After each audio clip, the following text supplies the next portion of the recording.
Geggjað, frábært að fá þig heimsókn. Bara takk fyrir að bjóða mér. Ég er búinn að fá konuna þín hingað og við áttum frábært spjall. Já. Það er alltaf svo gaman, mér finnst alltaf svo gaman að eiga svona einmitt lengri samtöl við lækna. Já. Af því ég er búinn að tala mjög mikið alls konar streitu og svona það sem manni finnst kannski vera orðin, eða í mínum huga, stærsta mál samtímans á Íslandi, sem er bara hvert erum að fara þegar kemur að bæði líkamlegri og andlegri heilsu. Og svo er þetta tvennt náttúrulega rosalega tengt. Algjörlega. Þannig að mér langar alltaf þess að fá þengar bara til að ræða bara ef við byrjum til dæmis á þessum undirliggjandi tölum. Þá er mjög, á það sem að vilji vera leiðilegur en heikvæður, þá er mjög margt sem bendir til þess að ef fram heldur sem horfir, að þá erum við í raun og verið bara í faraldri lífstíls- og samfélagssjúkdóma, er það ekki? Við erum þar bara núna, sko, og talandum, ef við bara tökum nokkrar tölur, byrjum á offitu, 70% Íslendinga eru í yfirþyngd eða offitu. 70%?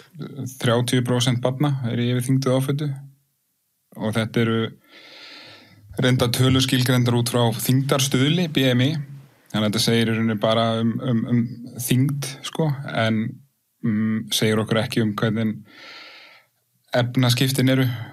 Efnaskiptavilla er svona það sem er talað það er svona heilkenni, sko, það sem út annarkot með háar og háblóðfitur og mikið akviðfitu, háan blóðþrýsting og sykursýki 2, allt þetta, sko. Þannig að tölurnar eru sláandi þar og svo er náttúrulega bara sykursýki 2, skilur, það er allt á leiðinu upp, hjart- og sjúkdómarnir og hái blóðþrýstingurinn, en svo bara andlegu, sko, þú veist, kvíði, þunglindi, streita, sjáum þetta mikið í náttúrulega bara geðheilsuteymum, skilur, sem eru tengt heilsugæslunum og það er bara rosalega mikið aukast kvíði, þunglindi. Síðast þegar ég sá þá voru þetta 62 eða 64.000 Íslendingar að taka kvíði- eða þunglindislyf. Og ég hef sjálfur tekið svona lyf og það er alveg þú hoppar ekkert í að taka svona lyf, sko. Það er alveg ákvörðun sem segir mann að þá ertu væntanlega búin að vera ströggl í 12 tíma og svo er örugglega annar eins hópur sem hefur hætt á þessum lyfjum.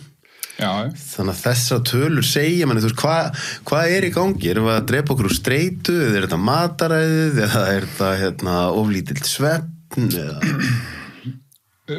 Sko, ég sem heimilislæknir og svona eins og ég vinn, ég er náttúrulega bara menntaður og vinn eftir bara vestrænni læknisfræði og geri það vissulega bara alla daga, en ég hef samt, sko, alveg síðan ég einhvern veginn útskrifaðist úr læknisfræði og í bara einhver 15 ára allavega verið að horfa á svona heildina, þú veit, hvað getum við gert, af hverju eru þessi lífstílsjúkdómar aukast, hvað getum við gert til þess að reyna að draga úr þeim, draga úr einkennum, jafnvel ná bata á einhvern annan hátt en endilega bara með lyfjum. Og svona eftir þennan tíma sem ég hef skoðað þetta, þá er þetta eru margir þættir, en 5 kannski svona helstu þættir sem ógna heilsu í dag, myndi ég segja að eru mataræði, hreyfingarleysi, langvinn streita, og lítillega lélugu svefn og svo það sem maður getur kallað náttúruleysi, sko. Sem er þó bara það sem Kristín hefur verið að tala svolítið bara of lítill tími fyrir utan borgarmörk. Já, eða bara úti yfir höfuð. Eða bara úti yfir höfuð, já. Og sko, já, ég held ef maður fyrir eitt skref aftur á bak þegar spurningi var af hverju er þetta, þetta er náttúrulega samfélagið sem við erum búin að sníða okkur. Einmitt. Þú veist, hraðinn og bara hvernig við erum náttúrulega bara dýr, sko, sem að gleymist einhvern veginn. Þróuð út í náttúrunni, skiluru, ég meina Homo sapiens, hinn vitiborni maður, er kannski 300.000 ára gömul tegund, nútíma útgáfan á okkur 160.000 ára og eiginlega allan tíman, sko, þú veist, alla steinöldina sem eru 2000 ára, þá eru bara aðstæður algjörlega stabílar nánast, sko, við þróumst þarna bara út frá, þú veist, dag og nótt og vera úti og borða ákveðið mataræði og svo bara breytist þetta rosalega hratt. Það fer að breytast svona einhvernum kannski 2000 árum fyrir Krist, með, þú veist, rækta, korn, halda húsdýr og svona einhver, en svo náttúrulega þetta kannski ekkit fyrir í iðnbyltingunni að þetta fer að breytast mjög hratt umhverfið okkar og síðustu 50 ár þetta búið að gerast á ljósraða, sko, ef maður miða við öll hin árin, sko. Þú veist, hvernig umhverfið breytist í sérstaklega matvæla umhverfið, streitan, allt það, sko. En einmitt þetta sem þú ert að segja með bara hvernig þetta verið í gegnum tíðina, því við, svona tilhneigingin að segja að nú margt miklu betra núna en í gamla daga, en þá erum við að tala um, sko, í gamla daga þá erum við að tala um einmitt fyrir kannski 100 árum. Já. En það mjög margt sem bendir til þess að það hafi verið tímabil þar sem að heili mannfólk var til dæmis mun stærri en hann í dag. Já. Og við höfum verið heilbrigðari, ef ég nota orðið skepna, heldur en við erum núna, og það þá kannski, við höfum kannski ekkert mikið af gögnum hvernig var Homo sapiens fyrir 7000 árum. En svo segir áður en kornræktin byrjaði og áður en allt byrjaði, sko. Nei, en við vitum út frá þróunarlíffræði almennt að allar genabreitingar, þú veist, öll þróun gerist rosalega hægt og við vitum að genamengi okkar ekkert eitthvað mikið öðruvísi en það var, sko, bara á steinöld og þetta í þessari þróunarlíffræði þá að tala um svona já, ef ég þýði á íslensku, umhverfislegt og erfðafræðilegt misræmi. Þú veist, við erum með erfðamengi og allir öll lífi eðlisfræðin okkar, hormónin, allt þetta allt bara eins og umhverfið sé ennþá steinöld, sko. Einmitt. En umhverfið okkar nútíminn, sko, með gerfi mat og gerfi birtu, mikil streitu, opið 24 tíma og sólarhring, allt, skilur, það engin munur á dag og nótt eiginlega upp á aðgengi að öllu og skjáir og allt þetta, skilur. Þetta rosa mikil breyting. Ég fór, sko, ég labbaði Jakobsveginn fyrir 2017 og þá fór ég blóðpröfu áður en ég fór og þá var ég gaggjert að labba svona 20 til allt upp í 50 km á dag og ég er þá eiginlega allan daginn úti. Ég var að hoppa stundum út í kalda læki eða köldu vötn. Ég reyndi að borða auðvitað ekki fullkomið en maður í þorpum, þannig að það oft kannski svona lokal matur. Ég fer í aðra blóðpröfu þegar ég komin heim. Ég var 12 daga að labba og heimilislæknir minn hann sagði mér, sko, já, ef þú ert einhvern tíðan alveg í steik þá þarf ég bara að skipa þér að fara út í nótt. Það var, sko, allt orðið betra í blóðpröfunni. Allt, testosterónum mitt hafði farið upp meir en 100%, allir vítamína portfólíun var betri og allt saman. Og þá kemur á þetta sem þú varst að tala um áðan með bara tíma út í náttúru og einhvern nátt þú horfir í mannkynssöguna, þú veist, að ef við tækjum dýr sem kannski það dýr sem líkast okkur, sem eru, þú veist, simpansar, ef við myndum setja þau inn í nútíma lífstíl, nútíma mannsins, þá erum við hissa ef að simpansin væri ekki orðin sturlaður eftir 35 dagar, sko. Já, sennilega bara kæri fyrir dýranýð, sko. Nákvæmlega. Meiri að þegar við eigum hund, sko, þá skiljum við að hundurinn verður rosa klikkaður ef við förum ekki og viðrum hann tvisvar á dag, sko. Akkur eigum við svona, hvar varð þessi aftenging í þetta sem þú ert að segja á þann, við erum bara dýr, sko? Sko, ég held það náttúrulega örugglega ekki hægt að svara þessu á einhvern 100% réttan hátt, en ég held að eins og oft talað framheilin okkar það sem gerur okkur að einum vitaborna manni og allar þessar tækniframfærir og allt þetta sem við getum gert, en það líka það sem þvælist kannski mest fyrir okkur, sko. Og ég held þetta sé engin meðvituð ákvörðun, sko. Ég mjög hrifinn af hugtaki sem að læknir Gabor Matei sem að ég veit að þú hefur talað um alveg frábær gæi. Sem frábær gæi, en hann nýjasta bókin heitir The Myth of Normal og það finnst mér magnað hugtak sem að skýrir þetta svolítið vel, sko. Hvað eðlilegt? Það bara eitthvað afstætt hugtak, sko. Og þú veist, þetta kannski það sem við kalla normalisering, þetta bara einhvern veginn umhverfið okkar, við fæðumst og svo bara breytist þetta rosalega fljótt og það einhvern veginn verða allir svona samdauna, skilur dæmi þetta þegar ég spyr fólk varandi mataræði og það segir, já, ég borða nú bara venjulegan heimilismat, skilur, það bara núna eitthvað sem heitir eðlilegur heimilismatur, það ekkert það sama á að fyrir 20 árum, sko, eða 30 árum, en þetta breytist. Núna einhvern veginn eðlilegt að vinna, skiluru, mjög mikið. Það eðlilegt kannski að ungt fólk sé með lítil börn en báðir útivinnandi 1 eða 2 störfum og mastersnámi. Það eðlilegt að kannski bara sofa 6 tíma og keyra sig áfram á orkudrykkjum. Það eðlilegt að þessu skyndibitastæðar út allt og þessu opið 24 tíma sólarhring, skilur þú að það opið hagkaup í skeifunni og þú getur bara farið að klukkan 2 nótt og keyptir eitthvað og þú veist, þetta bara eðlilegt fyrir okkur. Þetta mjög góða punktur. Ég veit ekki hvað þú skilur það sem ég Ég skilur bara mjög vel. Sko. En þú veist, fyrir 20 árum þá var það ekki, sko. Það því við erum náttúrulega samfélagsverur og þú veist, stundum að þannig að þegar eitthvað bendir manni á eitthvað sem svona alveg mjög mikið common sense og þá það einmitt eitthvað sem við erum kannski ekki að hugsa, sko. Að því við erum bara vön einhverju. Já, og maður sér þetta í öllu líka tengt streitunni, þú veist, ég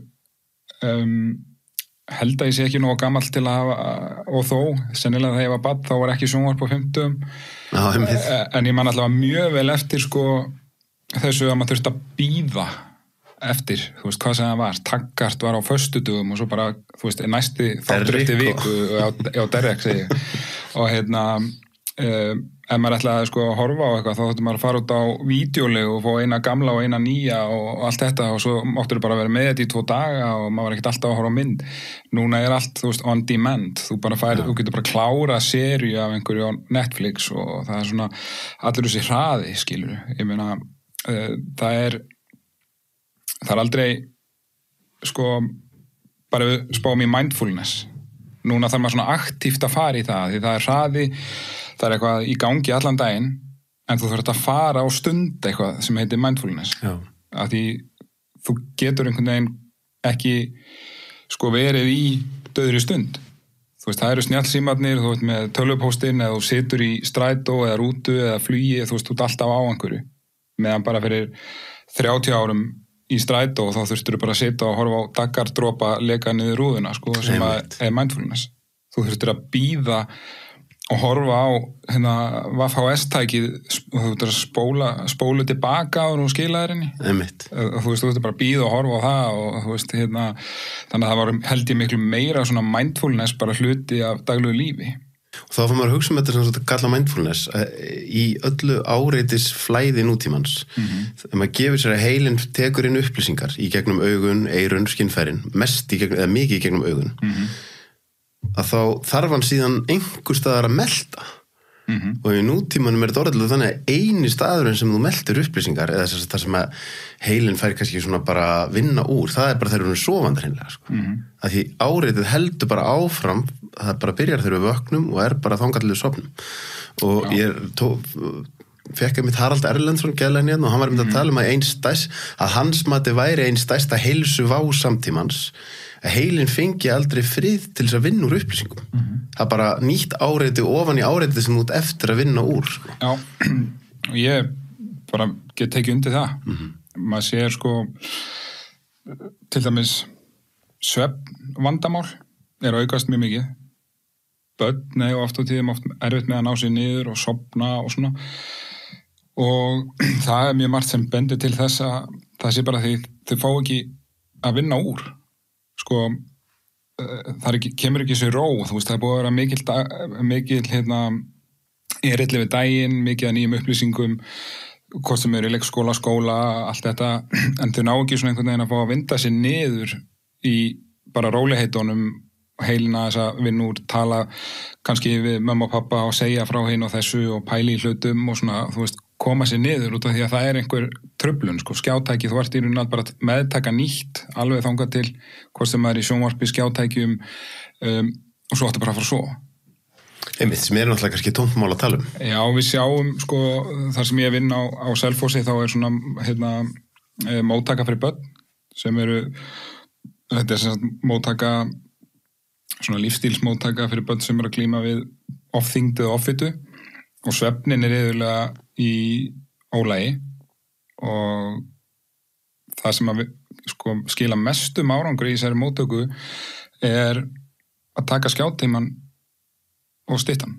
Engin skjáta ekki 2-3 tími fyrir svefn og það lagast yfirleitt mjög mikið svefnin því svefnin yfirleitt búin að vera í ólagi líka og bara það að taka út skjátæki og börn þurfa að og ég veit að Vignir barnalæknir sem með þessa móttöku, hann setur náttúrulega þessa reglu fyrir alla sko, á heimilinu, eða þú veist foreldurinn þurfa að gera þetta líka og þá fer fólk sko að segja frá deginum, það kemur einhver úrvinnsla, ég gerði þetta í dag eða fólk fyrir þá spilar eða það kemur einhver svona samvera á úrvinnsla og svefnin stórlagast.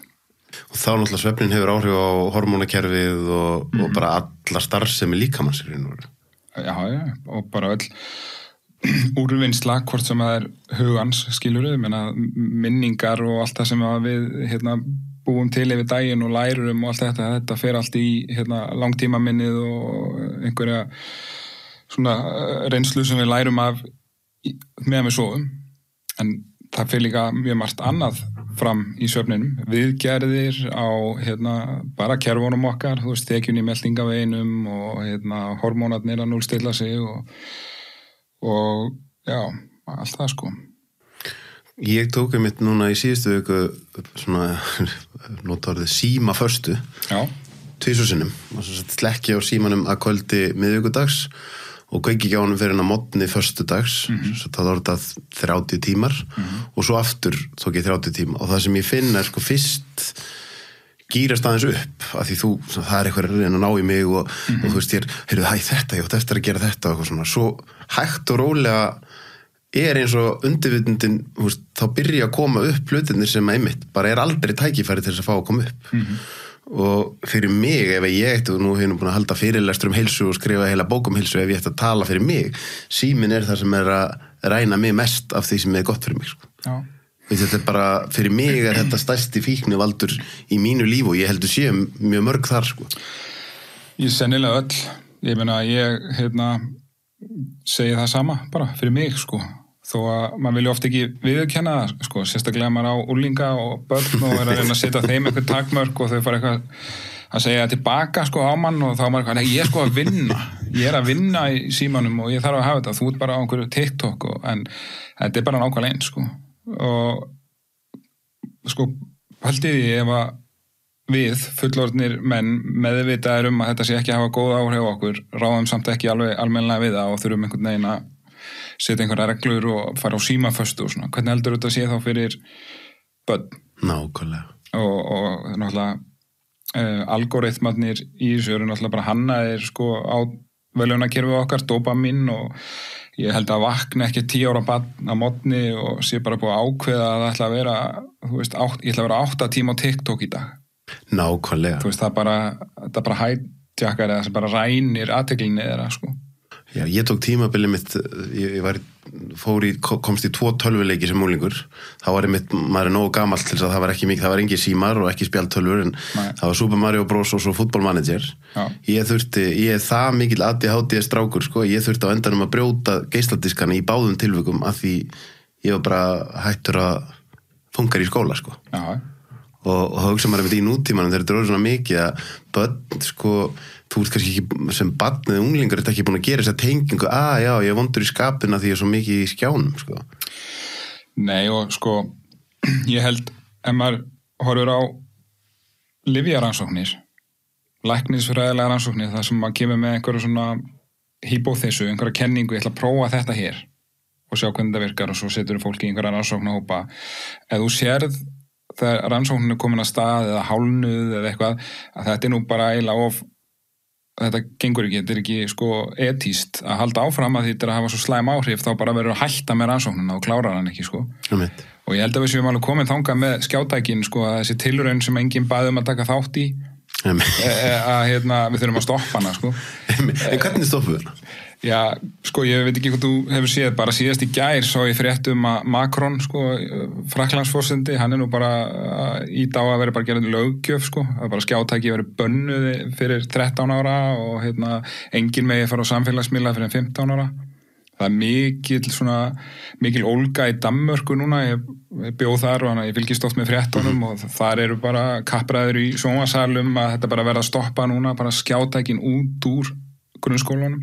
Af því að þeir eru að lendi bara svolítið eins og við, það bara lélegri árangur í, þú veist, PISA, það unglingunum og börnunum líður verr, kvíði og þunglindi og þannig að það verið að stefna því að bara, og mér sýnist það bara að vera líklegt að það gerist þar í Danmörku, að það bara verið út með alla þessa iPada og skjái og nema bara í einhverjum fögum þar sem það eiginlega vant, sko, þar sem það á við, þú veist, þar sem að því þetta náttúrulega balans á milli þess að, þú veist, þetta eru frábæri tæki og gera lífið auðveldara að mörgu leyti en svo allt hitt, sko, hvernig þetta tekur athyglinna og samfélagsmiðlarnir og þetta sérstaklega, sko.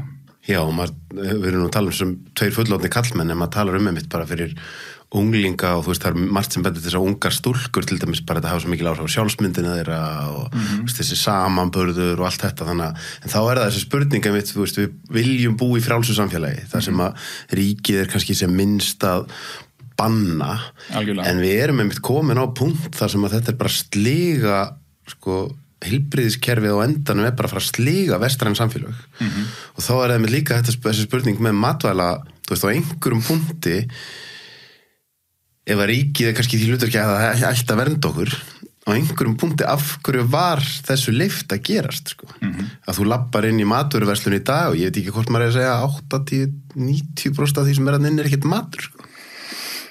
Já, sko. Og þá svolítið dramatísk kannski að fara að koma með boð og bönn og það sé bara bannað að, þú veist, og hvernig það útfært, það alveg flókið.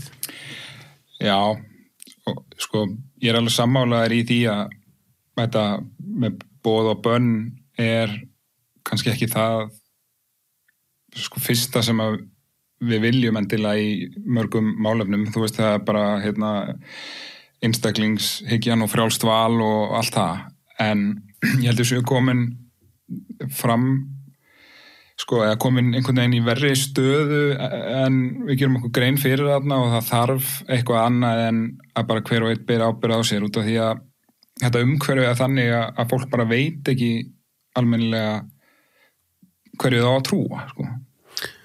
Og þá ég að tala varðandi til dæmis matinn sem að vandamál. Ég meina, gjörunnin matvæli og sykur í matvælum sennilega ein svona stærsta ástæðan fyrir allavega þessum sko offituna og lífstílstengdu sjúkdóman alla. Og sko það ekkert rosalega gott regluverki í kringum þetta, auðvitað eru þú veist eins og Matvælastofnun á Íslandi og allt þetta og það ákveðin hlutir sem megi ekki en það eru engar reglur í rauninni varðandi, þú veist, heilsufullyrðingar eða hversu mikill viðbætt sykur hvað má nota þessum aukefnum sem talað sem eru svona ýruefni og bragðbætandi útlitsbætandi efni, auglýsingar, allt þetta og sko við erum svolítið sofandi held ég að feðar ósi þarna. Já, því ég maður, þú veist, það alltaf leiðilegt að vera leiðilegi kallinn sem að benda, þú veist, það í ferðin búð, þú veist, það sem verið að merkja sem einhvers konar heilsusamleg matvæli. Eru það bara ekki? Ég búin að taka það svolítið á mig að vera leiðilegi kallinn hann og þú veist, það þarf einhver að segja þetta bara og kannski mikilvægast í því samingi að sko fólk að minnsta kosti viti þetta. Viti hvað eru gjörunnin matvæli, hvað of mikill sykur í mat að gera, þú veist. Og sko, við erum búin að vera með ákveðið setup, ákveðina nálgun þarna í mörg áratugi, sem bara að vera með opinbera ráðleggingar mat og mæla með hinn og þessu, skilur það gott að borða 5 ávexti eða grænmeti á dag og þú ert að borða svona. Það augljóslega ekki að virka. Þú veist, við horfum á þetta bara ég meina frá 1975 ef við byrjum þar, í Bandaríkjunum þá var sykurinn frúktós kornsýrúp Bandaríkjamanna og allur skyndibitin til sérúms og það sést bara á öllum línuritum, gröfum hvernig allir í Bandaríkjunum þvert á kynþætti samfélagsstöðu bara hvað sem bara hvað sem þú skoðar, hvað demografíu þú skoðar, það byrja allir þar að þyngjast á sama tíma. Línurnar byrja bara að fara upp, sko. Ekkert einhverjir undirhópar, allir. Og þetta búið að gerast svo bara allan heim, þú veist, bara með einhverju smá senkun, sko. Þú veist, við erum einhverjum 10-15 árum kannski á eftir Bandaríkjamönnum, en þetta nákvæmlega eins. Einmitt, þá náttúrulega talandi sko, FDA að sko, matvæla píramídi þeirra Bandaríkjana, það ekki langt síðan að það var þannig, ég held að sé þannig ennþá hreinlega að samkvæmt honum sko hollar að borða Lucky Charms heldur en steik. Já, og þarna komum við þá bara aftur að því, skilurðu, það eru náttúrulega bara peningarnir, skilurðu, í þessu, þú veist, það eru hagsmunaaðilarnir, það eru þessi stóru matvæla, þú veist, alþjóðlegu samsteipur, skilurðu, sem eru með morgunkornadeild og góðdrykkjadeild og heilsuvörudeild og eru svo líka jafnvel, þetta eru svona reglífa fyrirtæki og þau eru kannski lyfja fyrirtæki undir þeim líka og lífeyrissjóður, skilurðu, þetta eru bara, þú veist, PepsiCo og Coca-Cola og Kellogg's og þetta sem þú ert að segja núna, það hefur verið erfitt fyrir lækna að tala svona. Já. Þú veist, maður hugsa menn verða smekir, sko. Það er sérstaklega úr að nefna lífeyrisfyrirtækin, sko. Já, sko, ég horfi á þetta þannig að þetta fínn línudans á að vera, sko, á að vera samsæriskenninga já, þú veist, vera alveg bara eða að vera barnalegur, sko. Bara nákvæmlega og maður þarf einhverstaðar að vera þarna á milli og bara allavega að kynna sér hvað þetta snýst sko og það er alveg augljóst að í hvaða bransa sem bara matvæla bransin eða lyfjabransin eða annað, þetta eru gífurlegu peningar og hagsmunir og það eru hagsmunasamtök allstaðar sem hafa ítök í, þú veist, alls konar stefnumótun, sko. Já, ég meina maður hugsa, sko, þú veist, nú lærði ég sálfræði á háskólanum og fór svo tók meðal annars eitt stærsta kursin í næringafræði sem valfaga því að það áhuga því. En svo sé bara eftir og það skrítið að segja þetta, hver að fjármagna þessar rannsóknir, sko, því að ég meina, ég las í einn stærstu kennslubók í næringafræði á háskólanum að ég þyrfti að drekka heilt baðkara diet-gósi til þess að það geti haft einhver slæm áhrif á mig. Þetta bara ekki rétt, sko. Nei. Skilur, og þá hugsa maður, ég meina, og talandi mikilvægi þess að fólk viti, að þú veist, þegar ég upp á 20, þá byrjaði ég að lifa heilbrigðum lífstíl, en þá var bara fita mestu óvinurinn, og þess að ég hef gert heilsu minni ógagn með því að fara eftir því sem ég hélt að væri heilsusamlegt líferni. Já, og sko, það er tvennt í þessu, auðvitað eru þarna einhverjir hagsmunaaðilar sem að móta einhverja ákveðna, það þjónar þeim að ná sko hjálpa einhverju stefnu að reyða sér til rúms, en svo eru líka bara vísindin alltaf að breytast. Já. Ég meina það er margt sem að ég læriði í mínu grunnnámi sem að var talið algjörlega rétt en er ekki rétt núna og þú veist við erum alltaf að læra eitthvað nýtt og ég held að lang oftast er ekkit illt á bakvið sko rannsóknir hjá fagfólki en það sem að er kannski þú veist, vísindi eru bara mannanna verk, sko. Það er bara eitthvað regluverk sem að við þróum hvernig við getum haldið utan einhverja upplýsingar og fengið áreiðanlega niðurstöður en hins vegar er þetta sem er kallað sko, já, hvað gleru ertu með á? Hvað ertu að skoða? Og þannig kannski er það svolítið með bara margar rannsóknir, fræðagreinar, næringafræði, þú veist, þú þarft að sko, til dæmis næringafræðin eins og hún er núna snýst rosalega mikið að tryggja næga inntöku á öllum næringarefnum og því næringafræðin kannski upprunalega er þannig að hún þróast, ég meina áður fyrir voru sjúkdómar skorts skilur vandamál, að við fengjum ekki nóga næringarefnum og þú veist allt það, en það er enginn í dag að fá skirbjú eða alvarlegan sko næringaskort almennt, hins vegar það þannig að þú ert á einhæfu fæði og það oft þannig að þú sést kannski að glíma við offitu og getur samt verið með næringaskort að því maturinn svo einhæfur, en ég hef svolítið verið að reyna að fókusera á þetta með matinn út frá einhverju sem ég kalla næringalífeðlisfræði, hvað áhrif hefur það sem þú borðar á lífeðlisfræðina að því það svo margt í þessum ráðleggingum sem haldið á lofti í dag sem þjóna rosalega vel þeim sem að selja þér annarkvort óhollan mat eða einhvers konar heilsu hvort sem átök og annað, bara svona einfaldir hlutir eins og kalorían þú veist, þessi hugmyndum hitaeiningar, kaloríur inn, kaloríur út, þetta sé einhvers konar jafnvægi í mannslíkamanum rosalega góð upp á að geta selt það að þú getur borðað hvað sem þú vilt, skiptir ekkert máli hvort það sé sykur eða óholt eða eitthvað, þú þarf bara að brenna því en þetta virkar ekki þannig að því líkaminn miklu flóknari og það snýst skilaboð og svo framvegis, þannig að ef það eitthvað sem ég vil koma á framfæri þá það þetta með hitaeiningarnar að það rosalega mikilvægt að fólk viti það. Já, ég get ekki undir þetta því það talaði að þekking sé þegar þú færð upplýsingar eitthvað en viska þegar þú ert búin að prófa það á sjálfur þér og ég var alveg steinhissa í fyrsta skipti sem ég fer að fara á svona bulletproof mataræði og Dave Asprey og ég byrja bara sturt í mig smjöri en held blóðsykrunu niðri og ég bara fór að tálgast ég sé þetta meikar engan sens með allt það sem ég hef lært ég að taka mjög mikið að hitaeiningum en lang flestar í formi fitu hollarar fitu og þá bara eins og líkaminn síðan losa sig við mikið að fitu og þannig að það ennþá alveg, ég held að mjög stór hluta heilsugeirunum enn að selja fólki þetta eina sem skiptir máli eru hitaeiningar inn og hitaeiningar út. Já, hitaeining fyrir maður síta hitaeining í rauninni bara þannig að í efnafræði til eitthvað sem heitir bomb-kalorimeter það svona lokað kerfi þar sem hún getur tekið einhverja sameind bara segjum sykur sett hann inn í þetta lokakerfi og hitað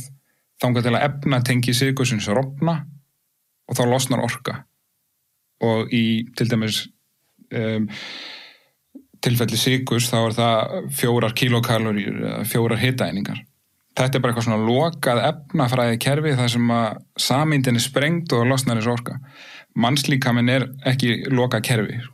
Nákvæmlega. Þannig að það snýst áhrifin sem það veldur. Ef þú segjum bara til dæmis borða sykur þá fer hann í gegnum meltingaveginn og tekin út í blóðrásina sykurinn hækkar blóðsykurinn og þá þarf hormón og okkar insúlín að bregðast við af því það í rauninni hefur mörg hlutverk en eitt af því að tempera blóðsykurinn og við viljum hafa hann helst bara þarna á milli 4 og 6 í blóðinu og svo framvegis þannig að þegar það gerist þá fara alls konar aðrar ferðlar að stað og ef við borðum ómikinn sykur og hann hækkar ómikið og insúlín verður ofhátt þá lækkar hann aftur og fer kannski svolítið lágt og þá fáum við skilaboðum að við þurfum nú eitthvað að reyna að hækka hann og það eru þessar blóðsykursveiflur og cravings og allt þetta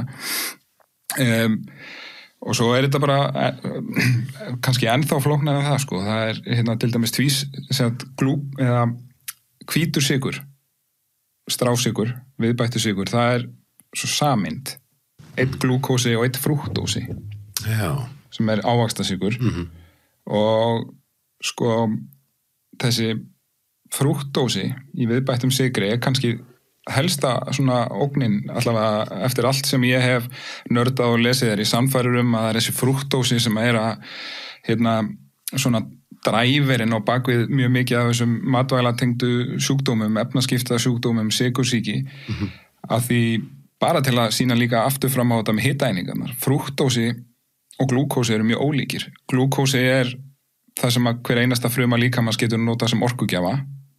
Frúktósi meir og minna bara brotið niður í lifrinni. Hann fer bara beint með blóðrásunum til lifrarinnar og þar brotið niður í bara úrgangsefni, þvagsýru og óhagstæða blóðfitu og afgangurinn leggst bara í lifrina sem bara forði að því ef að líkaminn hefur ekki undan eða lifrin að brjóta niður allan frúktósa það þar sem að byrja að myndast þessi svo kallega fitulifur sem mikið umræðinni. Hvað ef við værum bara praktíski fyrir þá sem að hlusta að horfa og fólk hugsar, ok, ég að borða kolvetni en ég veit ekki hvar ég að borða glúkós og hvar ég að borða frúktósa? Glúkósi aldrei einn og sér nema bara að kaupa við þrúgusykur. Þrúgusykur hérna, töflu sem bráðin upp, það glúkósi. Það glúkósi, já. Annars hvítur sykur alltaf sameind. Frúktósi og glúkósi. Og svo eru til dæmis þetta sem í öllum gosdrykkjum og mjög mikið af gjörunum matvælum, þetta high fructose corn syrup sem bara búið til úr maís. Það með herra hlutfall frúktósa en glúkósa, það einhver svona 60% frúktósi. Og sko, við sjáum þetta á frúktósi bara sambærileg sameind og alkohól. Já. En það alkohól sem komið úr gerjuðum ávöxtum, sko. Þannig að við erum að sjá, sko, bara til að vera svona, ekki svart síðan, en svona smá, sko, fyrir 30, 40, 50 árum, þá var efnaskipta villa, fitulifur, hárblóðþrýstingur, sykursýki, allt þetta. Þetta voru sjúkdómar þeirra sem áttu við áfengisvandamál stríða, áneyslu áfengis, alkoholisma. Núna sjáum við þessa sjúkdóma bara hjá börnum og þau eru ekki farin að drekka áfengi, sko, en þau eru að borða mjög mikinn sykur og frúktósa. Einmitt. Já, ávaxtasykur. En hvað myndir þú segja, sko, aftur, bara á praktískum nótum, af því þú sérð þú mikið í þínu störfum, búin að skoða mikið, meðal manneskjan, hvað ætti hún að byrja, ef hún vildi bara byrja að taka skref til þess að einmitt, að við erum að tala þessar hluti eins og offitu, sykursýki, allt það sem svona, allar þessar afleiðingar afstöðu, blóðsykursflökti og bara þessir svona helstu hlutir sem eru að plaga fólk sem hafa með næring að gera. Hvað, þú veist, hver eru fyrstu skrefin í að bara segja, mér langar bara að borða hollan mat, en ég veit ekki alveg. Sko, ég held, já, reynum að gera þetta einfalt, en þetta ekki einfalt samt. Sko, þetta fer rosalega mikið eftir í hvar þú ert staddur. Ef þú, til dæmis, værir bara heilbrigður unglingur eða heilbrigt barn, þá væru opinberu ráðleggingarnar næringu og mataræði sennilega bara mjög, mjög góðar. Af því að þú ert heilbrigður, þú ert að hreyfa þig, ert ekki að borða, þú veist, mikið af gjörunum mat og sykri og þá bara svona fjölbreytt mataræði eins og opinberu ráðleggingarnar eru ekki að fara að gera neitt veikan og að tryggja það að þú náir, þú veist, næringarefnum úr öllum flokkum og orkuefnum og allt það sem að líkaminn þarf til að þroskast og dafna. Vandamáli þar að það rosalega lítið hlutfall fólks að fylgja opinberu ráðleggingum. Það miklu hærra hlutfall af, skilurðu, unnum, maturum, hveiti, sykri og svo framvegis. En ef þú ert komin á þann stað að vera orðin eitthvað, kannski ekki veikur, en komin með óheilbrigð efnaskipti, þú ert komin með fitulir, þú ert komin með of háan blóðþrýsting, þú ert orðin of þungur eða ert að glíma með offitu og svo framvegis, þá rosalega ólíklegt að snúa við þessu ástandi með því að fara að fylgja opinberu ráðleggingunum. Ef þú ert algjörlega langt frá því að gera það, þá að sjálfsögðu hjálpa það. En þá þyrftir að fara í eitthvað aðeins drastískara. Já, sko, ef þú til dæmis ert að glíma við ofþyngd, offitu, efnaskiptavillu, þú veist, sykursýki 2, allt þetta, þá nær þú aldrei að snúa því við nema með því að lækka insúlín viðnám í þínum líkama, því það sem að gerist við það að borða á mikið af sykri og unnum matvælum og það sem að fer að valda þessum efnaskipta sjúkdómum það sem heitir insúlín viðnám. Þú ert búin að vera svo mikið að fá hátt insúlín af matnum að frumur líkamans orðnar bara svolítið ónæmar fyrir því, farnar að verja sig, sko. Og hátt insúlín, svona grunn insúlín, gerir það að verkum að þú getur ekki lést. Þannig að þú heldur áfram að borða sykur og kolvetni, þó að þú skerir hitaeiningarnar niður í 800, bara eitthvað allt og lítið, þá myndur þú samt ekki léttast nema kannski tapa vöðamassa. Einmitt. Þannig að þetta þarf svolítið að svona sníða að hverjum og einum sko eftir hvar maður en sko það ég farið marga hringi í þessu og ég þú veist nota stundum í staðin fyrir lyf eða bara sem hluta meðferð að ráðleggja fólki sem að þar. Það getur verið að ráðleggja í Miðjarðarhafsfæði, það getur verið að ráðleggja í lágkolvetnafæði og jafnvel ketofæði í einhver tíma ef þetta snýst að laga efnaskiptin sko. En almennt séð þá eru svona boð og bönn og kúrar ekki góð. Þú veist, þau endast aldrei og þannig að ég hef svolítið tekið þá nálgun að gera þetta svolítið einfalt, þú veist, með matinn. Fyrsta reglan bara reynda að hætta að borða gjörunnin matvæli. Þú veist, reynda að borða sem hreinastan mat. Hvað þýðir það? Eitthvað sem að óx úr jörðinni eða jafnvel þá eitthvað dýr sem borðaði eitthvað sem óx úr jörðinni, skilur þetta svolítið, þú veist það, grænmeti, ávextir, egg, bara það sem að þú þarft ekki að lesa innihaldsefnin á, sko. Einmitt, maður hugsa stundum sko, þú veist, að búið að flækja þetta svolítið mikið að ég mann þegar ég var að halda sem mesta fyrirlestrum að þá var ég oft sko, fólk, þá var ég að tala bara, ég og enn eftir að hitta mannesku það sem ég samfærist að viðkomandi með mjög mikinn heilsufarsbrest að því hann borðaði ómikið kartöflum eða hafragraut. Það ekki þar með sagt að ef þú ert komin í rosalegt óefni að þá geti verið gott fyrir því að fara rólega í kartöflunar að því þú þarft kannski bara tímabundið að laga þig en í grunninn einmitt bara að borða mat og það þá bara hvað matur hefði það geta verið á disknuðinu sem matur fyrir 100 árum. Já. Veist, þá það kannski matur, sko. Já, og það bara fín þumalputtaregla, sko. Ég hef einmitt, sagt þetta, þú veist, unnin matur út með hann reyna að hafa, sykur í lágmarki, þannig að þú veist, það góð þumalputtaregla, hvernig veit ég eiginlega hvað gjörunnin matvæli? Þú veist, gjörunnin matvæli ekki sama og unnin matvæli.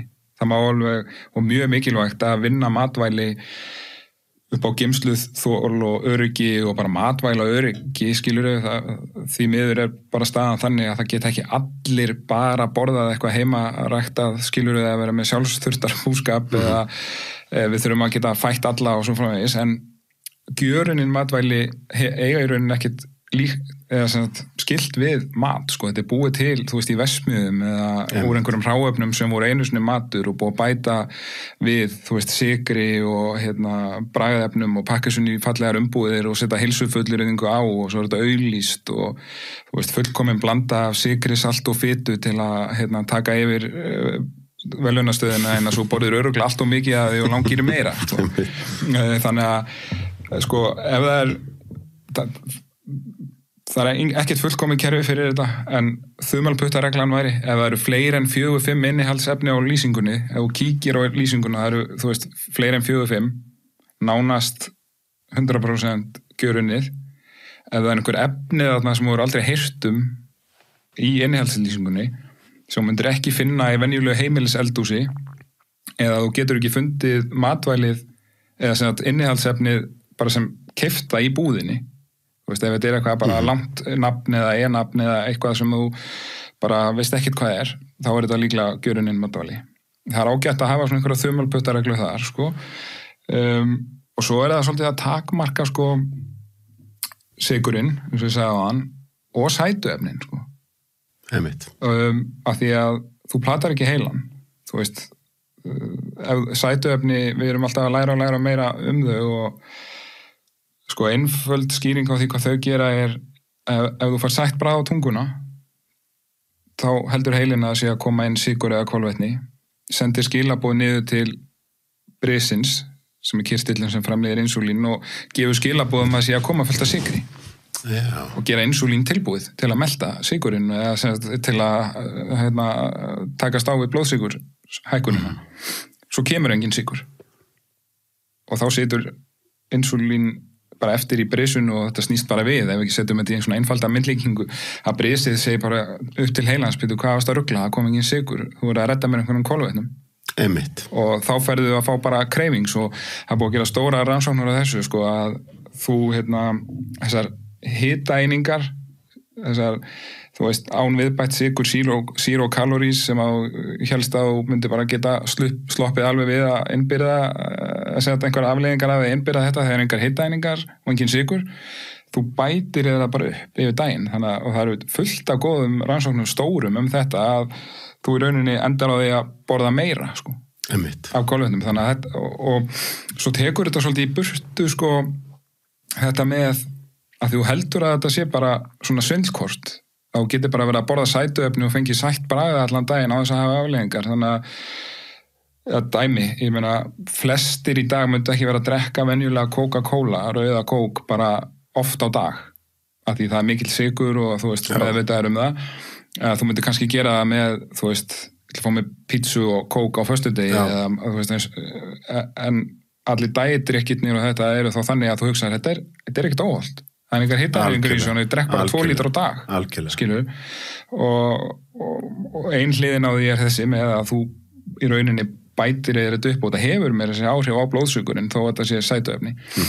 En svo hefur þetta bara gífurlega áhrif á þarmaflóruna að koma í ljós. Og þarmaflóran er alveg svakalega mikilvæg í þessu.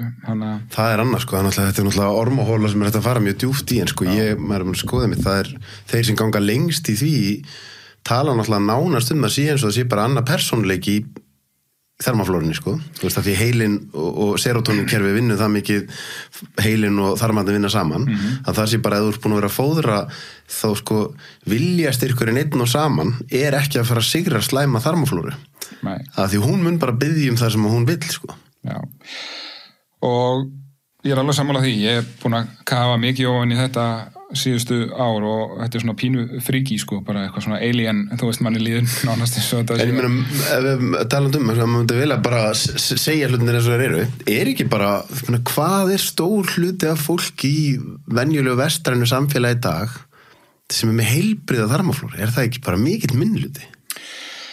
Já, það er allur gangur á því en hins vegar er það alveg vita að þú veist, við sjáum gífurlega mun eða þeir sem eru að rannsaka þetta, það tala svona civilized þarmaflóra, þannig að ef þú býrði í borg og bara í bara nútímanum, þá er allt öðruvísi þarmaflóra heldur en að þú býrði í sveit eða eins og hjá þessum frumbyggjarhópum sem eru til og annað, sko, og það er rosalega margt sem hefur, sko, áhrif á þarmaflóruna. Við til dæmis sennilega öndum að okkur 70% af henni. Það er mikið talað að þetta skiptir máli með mat og annað og það gerir það vissulega, en við öndum rosalega mikið af þarmaflórunni inn, þannig að maður sér þetta á rannsóknum sem maður hefur gert á svona frumbyggjarhópum og annað, þeir eru kannski með bakteríur sem engin annar er með í þarmaflórunni. Og svo kannski kemur það í ljósa þar út af því að þetta er hópur sem að veiðir sebrahesta og berða á bakinu heim og þá finna þeir, þetta eru bakteríur sem eru í feld sebrahesta en eru hluti af eðlilegri þarmaflóru hjá þessum frumbyggjarflokki, skilur. En svo bara, þú veist, sýklalyf, sætuefni, matur almennt, hann hefur gífurlegt áhrif á samsetningu þarmaflórunar. Og þarmaflóran er ekki það snýst ekki bara meldingu, sko. Það snýst það er svona gróft þarmaflórunni skipt upp í 2 svona hópa af svona 2 gerðir af bakteríum og það er ákveðin sem sagt hópur sem við viljum hafa aðeins svona hærri eða meira af en hinum, en fyrst og fremst þetta segja jafnvægi og það er mjög mikill munur á til dæmis þarmaflórunni hjá þeim sem að glíma við offitu eða þeim sem eru kjörþyngd. Þannig að það er eitt. Sýklalyf, skilur til dæmis, ofnotkun á þeim raskar verulega þarmaflóruna því þess að sýklalyfin drepa ekki bara bakteríuna sem að þú ert að óska eftir að drepa heldur allt í þarmaflórunni og þannig að það er rosalega mikið nýtt að gerast þarna og það er alveg búið að sanna það að það er til þetta sem þú veist að nefna sem er kallað gut brain sem sagt bara samskipta sko leið sko, ég meina það var jafnvel í svona sumum stúdíum sem ég hef verið að lesa talandum að kannski þarmaflóran sé ábyrg fyrir 70% framleiðslu serótóníns í heilanum. Einmitt. Hvað sko, tvennt sem að mér langar það er annars verið að fara að tala um þessa samfélagssjúkdóma sem ég eru svo sem búin að vera að gera í og með, en síðan kannski á undan langum með að spyrja svolítið þegar það er nefnum þarmaflóruna. Nú erum við með heilbrigðiskerfi sem er rándýrt og við erum, þú veist, venjulegt fólk getur farið til heimilislæknis. En hvað með einmitt þetta ef að mér langar að vita hvort því sem er góða að slæma þarmaflóru, þá er það bara ekkert svo auðvelt. ef að ég fer í blóðpröfu að þá sko, ef ég ekki í einhverjum hættulegum mörkum, að þá vítamínina mín alveg í lagi. Og ég var hugsað sko, á hvaða punkti myndum við geta komist á þann stað að ég myndi geta farið í heilsugæslu og ég geti bara fengið alvöru athugun á líkamanum á mér og ef það vantar eitthvað vítamín þá geti ég bara farið í að fá vítamín í æð eða magnesium eða það sem þarf og maður hugsa svona því það komið það sko, fólk sem á pening og býr í ákveðnum stöðum út í heimi, það í raun og veru að fá allt annars konar heilbrigðisþjónustu heldur en í gangi þó við séum ríkt vestrænt land sko. Já, þetta svona ákveðið sko, þetta stór spurning og þetta svona ákveðið Pandoru box. Þú veist, þegar maður hugsa, ekki á endanum alltaf dýrast fyrir samfélagið að vera að díla við hlutina þegar þeir eru orðnir að alvarlegum sjúkdómum. Myndum við ekki alltaf græða á því þó það væri dýrt í upphafi að bjóða fólki sem besta þjónustu til þess að geta tekið sem mesta ábyrgð á sér sjálft. Jú, og sko það svona 80% núna af kostnaði heilbrigðiskerfa í Evrópu út af því sem kallað ósmitbærir sjúkdómar. Það sem að hefur verið kallað bara lífstílstengdir sjúkdómar sem að við ætlum að breyta og kalla samfélagstengdir sjúkdómar. En það þessi sjúkdómar skilur sykursýki, hjarta- og æðasjúkdómar, hárblóðþrýstingur og svo framvegis, krabbamein og allt þetta. Þannig að 80% af öllum kostnaði heilbrigðiskerfana og þessir sjúkdómar allir bara á beinni leið upp, skilur þú veist, offitan og efnaskipta villu tengdu sjúkdómanir. Þannig að þetta mun ekki vera hægt, þú veist, þetta heilbrigðiskerfin munu sligast ef við höldum bara áfram að reyna sko leysa þetta á einstaklingsleveli, þú veist, það náttúrulega mjög gott og auðvitað nauðsynlegt að hver og einn einstaklingur geti fengið viðeigandi þjónustöðana en sko ég held að eina leiðin til þess að ná einhvern veginn að snúa þessu við og gera það þannig að heilbrigðiskerfin slíðist ekki að fara í forvarnir.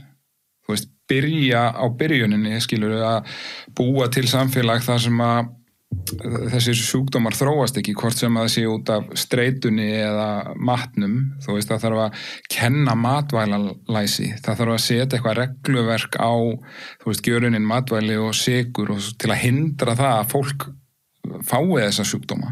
Það eitt, sko. Svo kannski þarf að breyta svolítið, sem kemur að því sem varst að spyrja það þarf að breyta svolítið, sko, hvernig hort á þessa sjúkdóma. Það þarf að grípa inn í fyrr, þú veist, við getum ekki verið að bíða eftir því að einhver fái ofháan blóðþrýsting eða hann fái sykursýki eða nú sé hann komin með offitu. Ef að fólk á annar borð kemur og leitar að læknis eða til heilbrigðisstarfsfólk og maður sér, af því það sést mjög oft, maður sér vísbendingarnar, það kannski ef að fólk fór í blóðpröfu og blóðpröfurnar allar eðlilegar, það engar rauðar tölur, þetta innan marka, maður getur hins vegar að sé svolítið munstrið, þú veist, blóðfitussamsetningin svolítið óhagstæð. Þú veist, langtímasykurinn alveg í hærra lagi þó hann sé eðlilegur. Viðkomandi búinn að vera að bæta á sig svolítið að kviðfitu síðan og sást hann síðast eða að sofa verð. Þú veist, þannig að þú getur gripið inn í miklu fyrr. Sko, hinn spurningin, það sem þú varst að spyrja þetta með að fá allar þessar rannsóknir og mælingar og meðferð og vítamín og allt þetta, það svolítið kannski erfið spurning út af því að við þurfum líka einhvern veginn að feta þennan stíg á milli sko forvarna, fyrirbyggja og svo það sem kallað oflækningar eða sóun í heilbrigðiskerfinu af því við erum bara með ákveðna sameign, þú veist, það eru ákveðni peningar í heilbrigðiskerfið og við viljum náttúrulega sé, þú veist, nóg af pening til að sinna þá svona grunnstofunum, þú veist að allir eigi rétt á heilbrigðisþjónustu, maður geti sinnt svona þessu helsta og við værum fljóta að klára peningana í sameiginlega kerfinu ef við værum bara að senda alla í einhverja heilskanna og hérna, þú veist, taka blóðprúfur og öllum á 3 mánaða fresti sem eru algjörlega heilbrigðir bara til að sjá, þú veist, já, ég er búin að bæta með þess þarna og ég er betri í þessu núna en þú veist, ég er ekki veikur, skilur, af því þá verður að eyða rosalega miklum fjármunum úr sameigninni í bara svona einhverja sem að væru kannski bara að reyna að vera lifehack eða svona biohackerar skiluru þannig að það allt svoleiðis þyrfti kannski að vera utan skiluru samtryggingakerfisin sko. Þetta ekki alveg einfalt en það sem ég kannski að hugsa að þú ert kannski með einstakling sem langar rosalega mikið að taka ábyrgð á eigin heilsu og hann kannski mörg ár búin að vera að ströggla þetta einhvers konar samblanda af burnouti eða lélegri meltingaflóru eitthvað og viðkomandi búin að lesa sér mikið til og nú ég að tala svolítið sjálfa mig og svo ferð á milli lækna og eitthvað svona og svo fattar kannski einhverjum mundi það sem ég hefði þurft í upphafinu á þessu öllu hefði verið að fá bara alvöru statusmælingu á og þá hefði ég séð, heyrðu, líklega það meltingaflóran og þá hefði ég getið sett allt púður í að reyna að laga hana eða, þú veist, það augljóst þú ert allt og lári í D-vitamíni og þessu þannig að skoðum allan á hvernig staðan verður að þú lagar það, þá getur þú kannski targeta betur hvað það væri sem að væri að valda einhverjum einkennum þess og ég er bara algjörlega sammála þessu og ég reyni mitt besta í nútíma heilbrigðiskeru eins og að vinna svolítið svona í mínu starfi sem heimilislæknir tíminn er náttúrulega ekki tæmandi sko auðlind þarna eða hann er á skornum skammti þannig að vissulega er þetta ekki alltaf hægt sko að því kannski sko heilbrigðiskerfið eins og það núna kannski svolítið sjúkdómakerfi þú veist, ekki bara á Íslandi bara almennt, þú veist, við erum rosalega góð í bráðum veikindum við erum rosalega góð í að grípa inn í skilurðu, þú veist, þegar fólk kemur á bráðamóttökuna eða allt komið í steik og maður það bara græja allt og gera og svona en það bara orðið það mikið að gera í því að það rosalega erfitt einhvern veginn að sinna almennilega svona þessu forvarna hlutverki og það hefur einhvern veginn öllur hugsunarháttur þróast svolítið þannig og þú veist mikið af því sem að við köllum sjúkdóma í dag til dæmis bara þetta sem við erum búin að tala þetta samfélagstengda þú veist lífstílsjúkdómana, hár blóðþrýstingur sykursýki, offita kvíði, bara og allar þær greiningar sem koma, ADHD við getum nefnt margt þarna þetta erum við farin að skilgreina sko sem sjúkdóma og setja sjúkdómsgreiningu og meðhöndla lyf áður en að við erum búin að laga nokkuð í umhverfi þessara lífveru sem líður ekki vel. Skilur þú hvað er að fara? Ég skil það bara mjög vel. Þú veist, þú getur í rauninni hugsað, ok, ef þú hefðir tíman, hvað horfum ég alla grunnþarfirnar, skilur þú veist, hvernig sefur þú, hvernig borðar þú, ertu að fara út í náttúruna og þú veist, í staðin fyrir að nálgast til dæmis eins og að hafa blóðþrýsting, nú kemur einhver sem er kannski á besta aldri og er allt í einum alltaf að hafa blóðþrýsting. Þú veist, við gætum sett hann bara á töflu, blóðþrýstingslækandi lyf og lækka blóðþrýstingin og stundum er það bara nauðsynlegt. En í mörgum tilfellum þá getum við líka hugsað, býtu, hvað getur hækka blóðþrýstingin? Streitukerfið okkar, jú, er þess viðkomandi bara í sístreitu ástandi, sefur allt og lítið og drifkerfið, sympatiska taugakerfið er skrúað upp. Hvað gerist ef ég læt viðkomandi bara anda núna djúpt nokkru sinnum og andvarpa og reynum að hjálpa honum að laga svefnin og svo framvegis, þú veist, þá lagast rosalega margt í kerfinu, sko. Já, maður er að reyna að hugsa mitt, sko, því að, þú veist, nú er ég með menntun í sálfræði og ég sjálfur, sko, fór á tímabili til bæði sálfræðings og geðlæknis og þeir eru báðir mjög hæfir í því sem þeir eru að gera, en, sko, ég var í samtalsmeðverði hjá þeim í nokkur ár. Ég hefði að tala meðal hans kvíða. Ég hefði geta verið að drekka 15 kaffibólla á dag allan tíman. Þeir spurðum aldrei út í þér. Og þá veldur maður yfir fyrir sér. Það er þannig sem ég hef reynd að vinna þegar ég vinna með fólki. Það má ekki vera eitthvað svona risastórt blindspot sem ég veit ekki af, sem er kannski bara stærsti hlutin af vandanum, sko. Að þú ert kannski að fara til sálfræðings eða geðlæknis og andlegri heilsu en svo ertu bara alltaf að borða kókópöfs í morgumat, sko. Skilu, og eins líka með þessi lyf, ef maður talar kvíða og þunglyndislyf, lyfi, athyglisbresti, þetta getur alltaf mjög mikið rétt á sér og gert mjög mikið gagn, en er það þannig að og þá er aftur tíminn hjá ykkur til dæmis læknum, þið fáið bara mjög skamman tíma með hverjum og einum, en þá við fengið til minn einstakling og það heyrðu, ok, það mun örugglega gera þér gott að taka þennan skamt af lyfi við athyglisbresti, því það mun hjálpa þér að geta komið meiri reiðu á hlutina. Þegar það kemst meiri reiðu á hlutina, þá erum við að fara að vinna með þeim með hreyfingu, mindfulness, eitthvað, skilur við, segjum að við séum að búa til 5 til 10 ný tól, svo byrjar að vinna í þessum tólum og þá getur við smám sem að vera að taka lyfin niður. Já. Þannig að við erum með kannski plan í 9-12 mánuði, að eftir 9-12 mánuði verður hún lyfjalaus aftur, af því þá eru hinn tólinn farin að virka svo vel og þá þú með til frambúðar eitthvað sem að að halda þér í góðu standi og þú þurftir lyfið bara sem ákveði verkfæri í ákveðin tíma. Já, og þetta getur verið mjög góð nálgun og í öðrum tilfellum þá getur þetta verið bara kannski alvarlegra og fólk þarf bara greinilega að lifa og það gjörsamlega bjargar lífið þeirra og bæti lífsgæði. Algjörlega.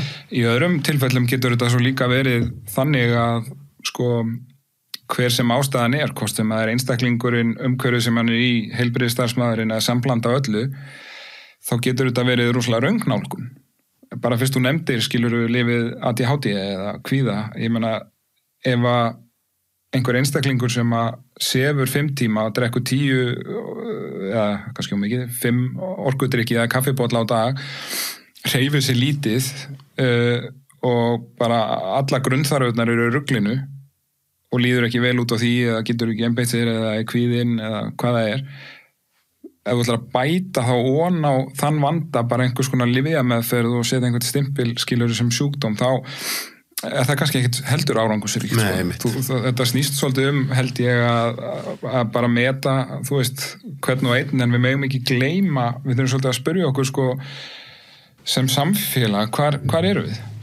Þú veist, bara, þú veist, ég er ekki að sko segja að við getum bara snúið öllu á hvolf og gjörbreytt samfélaginu, en það er samt ef við horfum á okkur sem dýrategund sem að þróumst út í náttúrinu og erum búin að byggja okkur eitthvað svona umhverfi núna, er alveg eðlilegt til dæmis að taka bara 6 ára barn og það byrji bara nú orðin 6 ára og byrjar í skóla og nú átt þú bara að sita hér kjur og hlýða og vera í nokkru klukkutíma á dag og þú veist, svo eru skjátækin í ofanálag og sykur og svona unnin matvæli allan daginn og það er svona frekar ólíklegt að þeir fara að líða eitthvað rosalega vel, sko. Nefnum þetta er að benda á þetta sem við tölum með hans máðan með þetta, það sem er mest common sense er ofta það sem við tölum, sem er einmitt bara svona, þú veist, það verður að gera einhverja litlar breytingar á menntakerfinu í staðan fyrir að en er eðlilegt árið 2024 að börn sé að sitja svona lengi. Mér finnst enginn verið að spurja sig almennilega því, sko. Það er oft bara svona, það er stundum eins og svona 9 fötin keisaran, sko. Það er eitthvað sem blasir bara alveg augljóslega við, en við festumst í að vera að ræða einhver smáatriði, sko. Já. Og það er bara á þess að fara að vera eitthvað pólitískur, en maður spáir oft í bara marga breytingar sem eru gerðar. Bara tökum sem dæmi á þess að ég ætla að hafa sérstaklega skoðun á því styttingu framhaldsskólann í 3 ár. Skilur þú, hvað gerist við svona breytingu? Það gerist að úlingarnir sem eru í framhaldsskóla eru áfram kannski með tómstundir og áhugamál og félagslíf. Það er búið að þjappa námsefni skólans úr 4 árum í 3. Þau þurfa að reyna að sinna mörgu af hinu, sko, hvort sem það eru íþrótti, tónlist, allt þetta. En þurfa að læra meira, þannig að fara þau ekki bara í tölvuna og skjátækin fram á kvöld og fara að sofa minna og vera meira í skjá og fyrir að líða verra. Allavega er mjög mikil aukning á kvíða og bara vanlíðan hjá úlingum. Þannig að það er alls konar svona samfélagsbreytingar sem hafa rosalega mikil áhrif á svona lýðheilsumál, sko. Já, þú veist að nefna þetta með normið, sko, sem þú ert að nefna Gabor Mate, þá hugsa ég mitt núna ekki það, þú veist, ég ætla ekki að fara að segja allt sem hann er að gera sér frábært, en veistu hvað Gummi Emil er, ungu strákur sem hann var í viðtalið á mér, og þú veist, hann er núna mikið bara að rúlla bæinn, bera ofan, hann er bara í stuppusum á hlaupahjóli eða hjóli, og ég sá hann daginn og þá segði, þú veist, og fyrsta instinktið er bara hvaða skrýtna eiginlega, þú veist, þannig að það er, og ég hef upplifað þetta sjálfur, ég hef verið í, sko, bæði Budapest og París í almenningsgarða að gera einhverja svona animalæfingar, berfættur, og það er hort á manni, sko, manneskjan sem er að horfa á mig er í yfirþyngd með bjór og súkkulaðistykki og ég er skrýtn, skilur þá svona, hvað getum við gert til að breyta norminu? Þannig að það sem þykir rosalega skrítið, það er kannski eitthvað sem allir ættu bara að vera að gera, sko.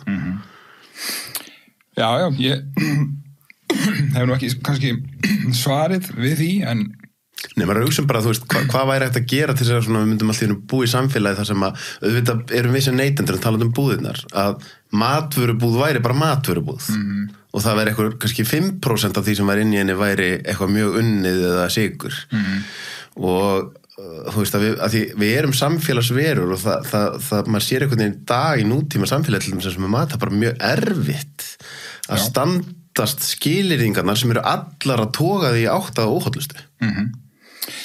Og það er það sem að ég hef kannski svolítið verið að reyna að tala fyrir, sko, við vitum af reynslu varðandi til dæmis tóbaksreykingar, sígarettur, áfengi og umferðarforvarnir að það virkaði ekkert fyrir en boð og bönn komu.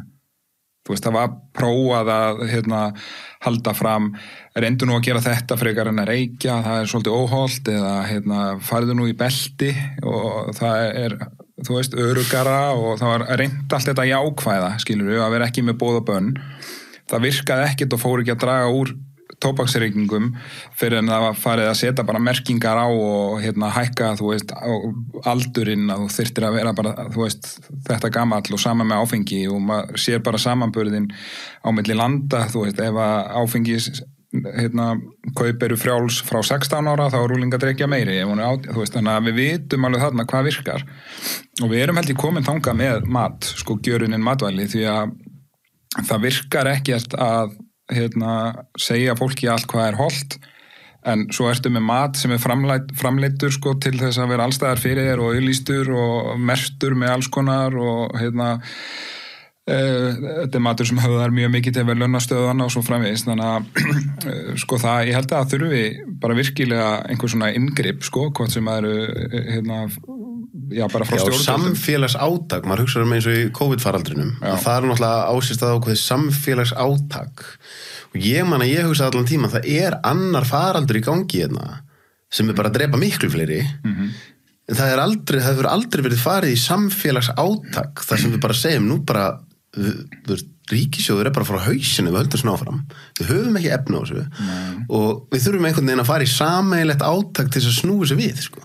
Já, og sko það er verið að gera margt bara svo það sé sagt. Já, klárlega. Veist, ég veit að embætti landlæknis var að fá rosalega góðan styrk frá Evrópusambandinu til þess að, þú veist, það eru allir að vakna, það er verið að reyna að setja núna í forvarnirnar og það er verið, þú veist, það er að koma meira inn í opinberu ráðleggingarnar svona að draga eins úr gjörunum mat og svo framvegis, en sko ég held að það sé ekki nóg út af því að farðu bara inn í matvörubúð eins og þú varst að nefna á hann. Það er bara skærar, pakningar og eitthvað allt sem er aðeins upp við kassana og þetta er allt eitthvað svona fyrir verðlaunakerfið okkar og maturinn er markasettur, þessu gjörunum matvæli bara fyrir börn og þú veist, allt þetta. Og sko það eru lönd í heiminum búin að taka upp þetta með bara regluverk. Síle af öllum löndum var fyrsta landi í heiminum til að gera það og þar á eftir Mexíkó, gerðu það 2017 held ég. Það sem voru bara settar svona svartar merkingar á gjörunin matvæli, bara svona eins og er á sígarettupökkum, skilurðu, þú veist, bara þetta er gjörunin matvæli og hvað gerðu þeir í leiðinni? Bönnuðu þá merkt matvæli í skólum, öllum svona tómstundastöðum, íþróttahúsum, skilurðu, að banna að selja svona matvæli sem eru merkt sem gjörunin matvæli. Sko fyrsta breytingin sem var það áður en að reglan tók gildi var að bara 1000 matvæli var breytt. Þeir bara breyttu matvælunum og gerðu þau hollari svo þau myndi ekki falla undir regluverkið. Af því það er alveg hægt, sko.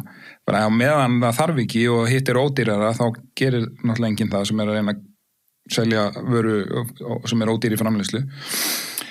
Og þetta hafði rosalega góð áhrif í Síle. Þeir eru búin að gera svona uppgjörsrannsóknir á þessu núna bara 2020 og 2022 og það dró verulega úr neyslu á þessum gjörunum matvælum og neyslu hegðun. Þú veist, það börnin fóru að vera meira meðvituð og í rauninni að stýra svolítið, þú veist, innkaupunum og nei, þú veist, við getum ekki keypt þetta eru gjörunum matvæli og þannig að þú býr til vitundavakningu.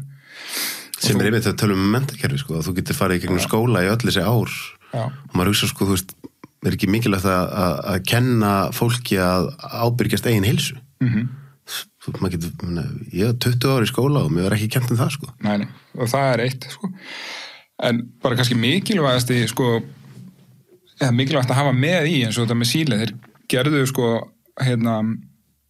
líka könnun á því að því mótstaðan við þessar breytingar var, þetta setur fyrirtækin á hausinn og fólk mun missa vinnu og það verður atvinnuleysi og þannig að þeir ansökuðu það bara líka og það gerist ekki, sko. Að fyrirtækin voru ekki með lélegri afkomu eða það var ekki aukning á atvinnuleysi þannig að þessi breyting skilaði lengur nema góðu, sko. Og þú sér, ég veit ekki hvað þú hefur tekið eftir, hefur þú farið, þú veist, í hvort sem þú ferð á sundstaði eða íþróttahús eða svona einhverja opinbera staði þar sem hefur að stunda íþróttir og heilsueflingu, hefur þú séð hvað er í boði að kaupa sér ef maður verður svangur? Já, ég sé það og ég man sérstaklega eftir í hvað ég sá, ég veit svo sem ekki hvernig það er núna því það er svolítið síðan ég var síðast á spítala en það sem var í boði á Landspítalanum þegar ég var þar, sko. Þá bara býtu er verið að grínast hérna. Það er basically bara í boði, þú veist, það er yfirleitt alltaf einn ískælir fyrir frostpinna og eitthvað svona dót, sko, og svo er einhver svona súkkulaðiskúfa og svo eru góðstyrkir og þú getur ekkert fengið henni hollan mat neins staðar.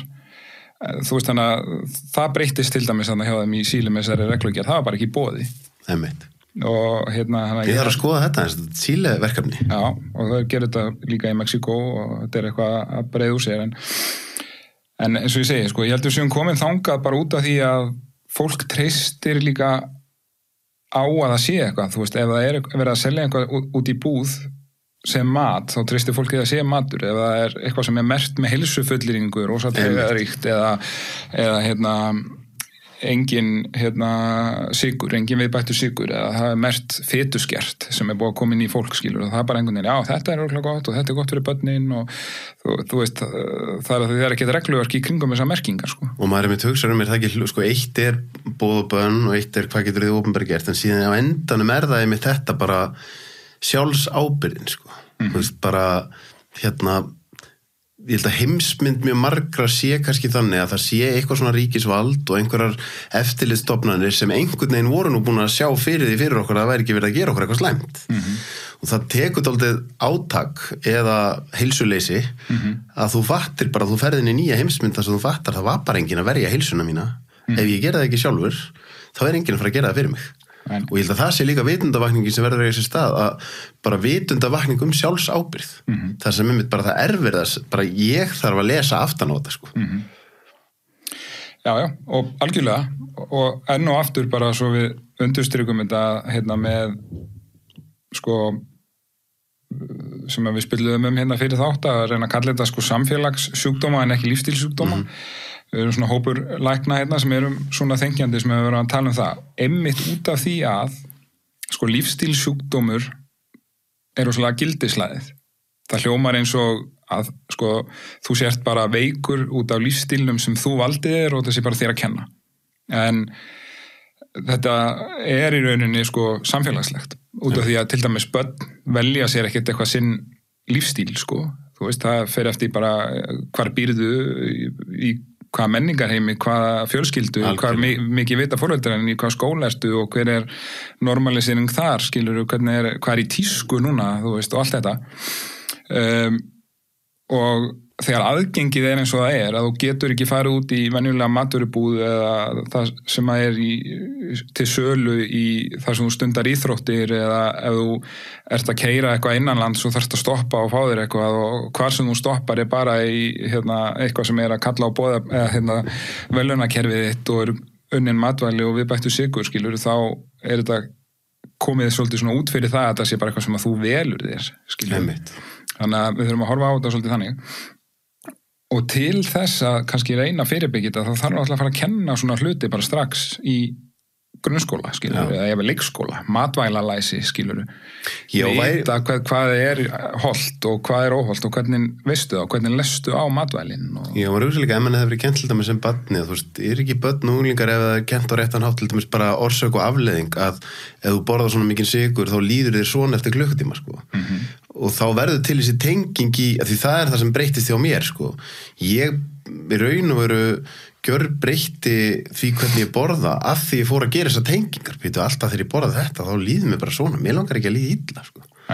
Og ég held einhvern veginn við hljótum að geta gert eitthvað til þess að þessi tenging fara að vera sterkari hjá okkur. Já. og bara hvað það sem ég að láta onni mér sem lætur mér líða þannig að ég hafi orku og mér líður vel, að þá er ég líklegur til að vilja velja það oftar, sko. Já, sammála því. Og sko, samt sem áður með sko kannski þá virðingu fyrir eða virðing, ég veit ekki hvernig að segja það, en þú þarf allavega að vita það að þó að fólk sé ekki upp til hópa matarfíklar, þá eru samt þessi matvæli þannig að þú veist, þú ræður ekkit endilega við þau.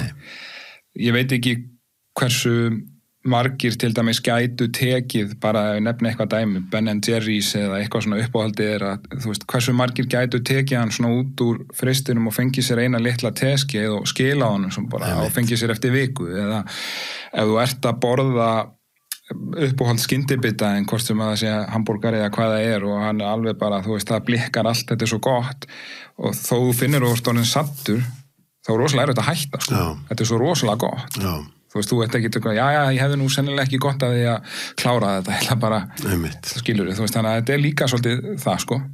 Einmitt, og það tíð að verða meðvitaður einmitt, til þess bara þetta dópamín samfélag, sko, að við töluðum síman áðan að vera meðvitaður á einhvern nátt maður svolítið bara, þú veist, þegar maður fattar, ég að íti dópamínkerfið mitt daginn út og inn, þá, þú veist, og fatta á einhverjum punkti ég orðin hálf bara meðvitundarlaus að því ég hættur að stýra sjálfum mér, sko. Og þá kannski hægt að byrja að taka smá skref, þú veist, einmitt, vera með einhverja glugga þar sem ég fer ekki í síman, þú veist, og kannski fólk að breyta mataræðinu sína, þú veist, að pikka, þú veist, eins og segja, þú veist, pikka fætin, sko, þú veist, að ég kannski að borða, mér finnst gott að fá mér eins og nefndir áðan pizza og kók á föstudagskvöldum í fjölskyldunni eða súkkulaði kók á laugardagskvöldum. Það kannski alltaf að halda því inni ef ég líka borða óhóllustu í stressi í bílnum mínum 4 sinnum í viku, því það ég nýt þess ekki eins og sko. Nei. Þú veist, þannig að maður geta allavega nátt fara að horfa yfir, kortleggja vikunni sín og sé, þú veist, ég ætla að taka þessa óhóllustu út af því hún þjónar ekki neinu tilgangi, sko. Já, og ég algjörlega, sko, sammála því, þeirri nálgun, að byrja á svona því sem kallað low hanging fruit. Já. Þú veist, að, það rosalega, sko, það svo mikið upplýsingum og það svo margir sjálfskipaðir sérfræðingar og þú veist aðgengið að fólki eða þú veist það bara, þú flettir ekki í gegnum Instagram eða TikTok eða netið eða bara fjölmiðla síðurnar að það allir að koma með lausnina og þetta átt að gera og hitt og þetta og mjög margt að ég kannski bara tóm steypa en það ekki skrítið að fólki er erfitt með átt að sig hvað á ég eiginlega að gera og þannig að það sko þú gætir eiginlega farið bara í sko kulnun bara af því að fara í heilsuvegferð sko. Skilurðu að þú veist, þú ætla bara að gera allt þetta og ég má ekki borða neitt sykur og ekki gjörunin matvæli og ég þarf að laga svefnin og ég þarf að hreyfa mig og þú veist, þannig að maður þarf að hugsa þetta svolítið svona líka lógískt byrja af einhver staðar, skilurðu. Þú veist, ég til dæmis ekki fullkominn frekar en nokkur annar og ég reynir svolítið að setja þetta upp sem einhverja svona 80-20 reglu sko, eða 90-10 ef maður ætlar að vera strangur að vera ekki með eitthvað svona boð og bönn og sjálfsniður ef að þú víkur eitthvað át frá stíknum sko en það er svona einhver svona lógík sem þarf að vera í þessu sko þú veist, mér finnst eftirrétti góðir og þá á maður bara að njóta þeirra þegar maður borðar á en vandamálið er ekki að þú borðar stundum skilur eftirrétt eða færðir eitthvað svona gott vandamálið er að þú færir eftirrétt kvöldið og ert búin að borða 6 sinnum eftirrétt daginn líka sko. Nákvæmlega Myndið þú ekki segja, nú hef ég ekkert fyrir mér þessu bara minn líkami segir við mig það að borða eftirrétt eða eitthvað með sykri fer miklu betur í mig að vera að borða það sem eftirrétt eftir að ég er búin að láta honum með prótein og fitu ef ég borða sykur á hálf tóman maga þá finn ég bara hvernig sykurinn skýst upp og það verður allt einhvern veginn svona kerfið verður allt örvað og mér finnst það bara óþægilegt og þá hugsa maður, ég er búin að finna það fyrir minn líkama hann er að láta mig vita að það er bara miklu betra fyrir maður að borða þetta ef ég er að borða það ásamt öðru mat á eftir sko. Það hefur bara gjör ólík áhrif þú veist bara próteinin og fitan í matnum sko gera það að þú farið sykurinn á eftir að svona þetta hefur verið skoðað með svona náttúrulega bara þessum blóðsykur sýritum, sko, að það er alveg 30-40% lægri sykurtoppur, sko. Akkurat. Ef þú ert með eitthvað annað á undan, sko. En það er svolítið þetta sem að, sko, ef eitthvað bragðast eins og eftirréttur, þá er það eftirréttur. Það skiptir einhver máli hvað stendur utan á því eða, þú veist, eða hvað það er. Ég meina, hvort sem að það sé eitthvað skyr eða jógúrt eða eitthvað heilsustykki, eitthvað, það er ekkert svindl. Ef að bragðið er eins og þetta sé eftirréttur eða nammi, þá er það eftirréttur eða nammi. Þú veist, þannig að ef þú ert búin að borða það, skilur við, vandamálið er þetta. Ef það er, þú veist, morgunkorn sem er bara sykrað, sem að byrjar daginn á því að setja blóðsykurinn upp og sveiflurnar byrja og svo í morgun kaffinu eða hádegismatnum er eitthvað sem að er gjörunnin matur og sykrað, þú veist, eftirréttur og svo aftur klukkan 2 og 4 og svo kannski kvöldmaturinn og svo ætlar að fá þér eftirrétt, þú veist, það er allt búið að vera eftirréttur, þetta er vandamálið.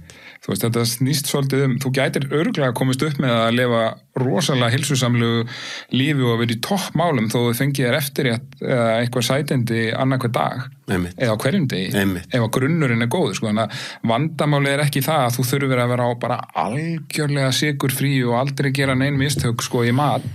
Þetta snýst og það er vandamálið okkar í dag, að þetta er bara út í eitt, skilu, þetta er bara, það er þessi normalisering, myth of normal, að það sé bara eðlilegt að, þú veist, borða morgumat sem er ekki í lagi og svo bara, þú veist, grípa sér eitthvað þarna í klukkan 10 að því þú nærði ekki að þrauka fram á hádegismat að því blóðsykurinn fór svo hátt morguninn. Hádegismaturinn er svo eitthvað álíka og svo er það, þú veist, orkudrykkir og þetta og þessi stykki og þetta án sykurs en með sætuefnum og svo er bara orðið eðlilegt að, þú veist, fara í ísbúð á hverjum degi eða borða, þú veist, eitthvað nammi yfir Netflix á kvöldin og gefa meldingun aldrei frí, skilur við, þú veist, þetta er vandamálið. Vandamálið er ekki það að fólk sé að borða bara heilnæma fæðu og fá sér af og til eitthvað sykrað eða desert. Þetta er svo augljóst þegar þú segir þetta og ég held við finnum þetta öll innst inni, sko. Já. Hvað myndir þú segja, mér langaði að spyrja þess í lokinum bara, þú veist, að þið erum svolítið búin að tala bara stöðuna og hún er ekkit alltaf góð, en erum við ekki stödd í miðri vitundavakningu? Jú. Er ekki bara að verða mjög mikil vitundavakning almennt? Ég held það, sko. En á sama tíma einhvern veginn samt ekki nóg, sko. Nei. Þú veist, ég held að sé alltaf, sko, það er alltaf einhverju svona pólar. Þú veist, á sama tíma og við erum að tala einhverja svona ókvæðinlega tölur eins og 70% þjóðurinnar sé yfirþyngdu offitu, þá erum við líka með rosalega mikið af fólki sem er eiginlega nánast of langt í hinn áttina, sko, sem er algjörlega heilbrigt fólk sem er bara með blóðsykur, sýrita og allt á hreinu og gera engin mistök og ég er ekkert að segja að það þurfa að vera slæmt, sko, en við erum með rosalega stóran hóp líka sem er svona, þú veist, rosalega meðvitaður sem er gott og ég held að, sko, það sem að vitundavakningin þarf einhvern veginn að það er svo erfitt að vera alltaf að slökkva elda og snúa við þegar allt er orðið og slæmt. Við þurfum að koma í veg fyrir að, þú veist, börnin og unga fólkið og þrói með sér, sko, rangar venjur og lendi á þessum stað að þurfum að fara að snúa einhvern veginn við og eða öllum resúrsunum einhvern veginn í það, sko. En líka þetta sem þú segir, það minnir mig á mig þegar ég var í Kaliforníu, að það er, þú veist, það er þetta opbóðslega stór hópur af fólki sem bara einhverju rosalegu formi að borða og síðan bara rosa offita. En síðan kemur inn í kannski, ég veit ekki, á það sem að segja allt frábært, það kemur inn í kannski borgir í Evrópu eins og alltaf Kaupmannahöfn eða Amsterdam, það sem voru tilfinningun að það er ekkert allir í gimminu, en fólk er að hreyfa sig. Já. Það er að hjóla og labba. Og þá ertu meira með stærri hópa fólki sem er hvorki í einhverjum öfgum í að vera brjálaðislega heilbrigt eða mjög óheilbrigt. Það er meira bara venjulegu lífstíl er að þú ert að borða venjulega mat og þú ert að hreyfa þetta aldrei. Og manni finnst stundum eins og við Íslendingar séum svolítið öfgakent, sko. Svo eins og Bandaríkjamenn. Já. Ég held það. Við erum held ég svolítið mikið þar að, sko, vera að keyra okkur svolítið út. Við erum náttúrulega mjög dugleg þjóð og það sést bara á hvort sem horfir á íþróttir eða getu okkar efnahagslega með að við stærið eða hvaða nú er, sko, og þú veist að vilja allir Ég hef séð það að ég ferðast Skandinavíu, sko, ég hef unnið í bara, já, öllum Norðurlöndunum nema Finnlandi og það bara eftirsóknarverðasti sko starfskrafturinn í heilbrigðiskerfinu bara íslenski læknar eða hjúkrunarfræðingar og sama með iðnaðarmenn og þú veist það mikil ósérhlífni og dugnaður vilja allir fá bara nánast nóga á CV-inu standi Íslendingur sko. En það líka svolítið óvinnur okkar hérna heima í þessu samfélagi einhvern veginn að keyra svolítið áfram bara eins og en á sama tíma einhvern veginn alltaf að reyna í staðin fyrir að ná jafnvægi sko. Þá keyrum við okkur áfram og svo er alveg full í ræktinni sko og eitthvað, það er þetta með að það kannski ekki þetta jafnvægi, það sé sko svona hreyfinga jafnaði eða holt matar eða jafnaði, það er meira svona, þú veist, átaka með það og svoleiði sko. En sammála því, ég bjó í Kaupmannahöfn lengi og maður sér þetta mjög vel þar. Það er bara bíllaus lífstíl mikið og allir á hjóli og þetta er svona jafnara einhvern veginn. Við erum ekki hlutaði með þessi við erum í rosa hraða. Það er rosalegur hraði í íslensku samfélagi. Það ég held að gerist kannski svolítið sjálfkrafa þegar þú ferð að hægja á, þá ferð að tengja meira við innsæðið þitt, þá ferð að hvílast betur og þá verður auðveldra að borða að jafnaði hollara því þú þarft ekki að taka allt á einhverju viljastyrk. Sko. Algjörlega og þetta spilar allt saman sko.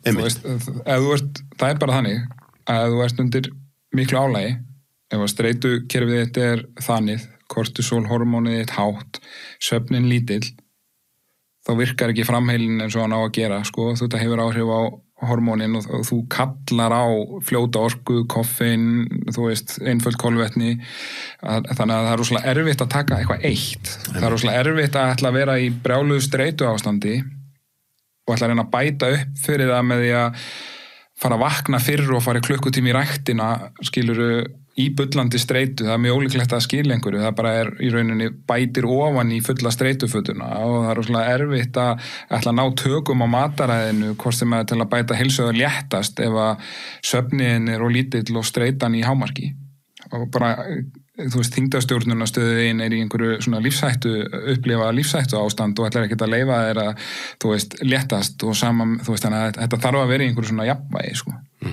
Þú veist, það þarf að horfa á allar einhvern veginn grunn þarfirna, sko. Ekki góð lokaorð, jafnvægi, eða gott lokaorð. Jafnvægi. Það er gott. Frábært að fá þig heimsókn. Takk fyrir mig.